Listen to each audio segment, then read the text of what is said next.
வணக்கங்க. நம்ம என்ன பார்க்க போறோம்னு பார்த்தீங்கன்னாக்கா, கீரை வகையில முள்ளுக்கீரை பார்க்க போறோங்க. ஆமாங்க, நம்ம சப்ஸ்கிரைபர் ஒருத்தர் வாரம் கீரைய பத்தி சொல்லுங்க. நாங்க வாரம் ஒரு வீடியோ நம்ம போட்டுக்கிட்டே இருக்கிறோம். இந்த வாரம் பார்த்தீங்கன்னா, முள்ளுக்கீரைய பத்தி சொல்றோம். இதனோட ஆங்கில பெயர் பார்த்தீங்கன்னாக்கா, ஸ்பைனி அமராந்த் அப்படின்னுவாங்க.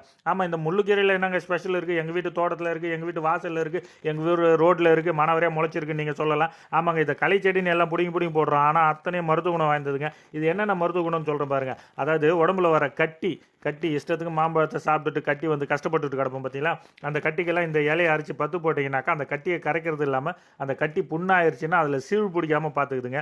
ரெண்டாவது பார்த்தீங்கன்னாக்கா சிறுநீர் பிரச்சனை, குடமாக தண்ணி குடித்தாலும் டம்ளர் கணக்கில் தான் யூரின் வருது அப்படிங்கிறவங்களுக்கு இஷ்டப்பட்டு இந்த கீரையை சாப்பிட்டீங்கன்னா கஷ்டப்படாமல் யூரின் வருங்க. அதுக்கப்புறம் பார்த்தீங்கன்னா ஸ்கின் ப்ராப்ளம், தோல் வியாதி எதுவாக இருந்தாலும் சரி பண்ணுதுங்க. அதுக்கப்புறம் குடல் வலியை சரி பண்ணுது. இஷ்டத்துக்கும் ஃபாஸ்ட் ஃபுட்டில் சாப்பிட்டுட்டு வயிறு எரியுதுன்னு கஷ்டப்படுறவங்க இந்த கீரையை சாப்பிடும்போது அந்த வயிற்றுச்சல், குடல் வலி எல்லாமே சரியாகுதுங்க. அதுக்கப்புறம் பார்த்தீங்கன்னா கொலஸ்ட்ராலை கண்ட்ரோல் பண்ணுது, உடம்புல ஏற்படுற கொழுப்பு எல்லாத்தையும் குறைக்குதுங்க. இந்த கீரையை மனவரையே கிடக்குது, இதை எப்படிங்க சாப்பிட்றதுன்னு நீங்கள் கேட்கலாம். அதாவது இது அழகாக பொரியல் பண்ணி சாப்பிட்லாம், கூட்டு பண்ணி சாப்பிட்லாம், சூப்பு வச்சு சாப்பிட்லாம், குழம்பு வச்சு சாப்பிட்லாம், அதான் பருப்பு போட்டு கடைஞ்சி சாப்பிட்லாங்க. எப்படி சாப்பிட்டாலும் உடம்புக்கு ரொம்ப நல்லதுங்க. அதனால் கண்டிப்பாக இதை சாப்பிடுங்க, வீணாக்காதீங்க. நன்றி, வணக்கம்.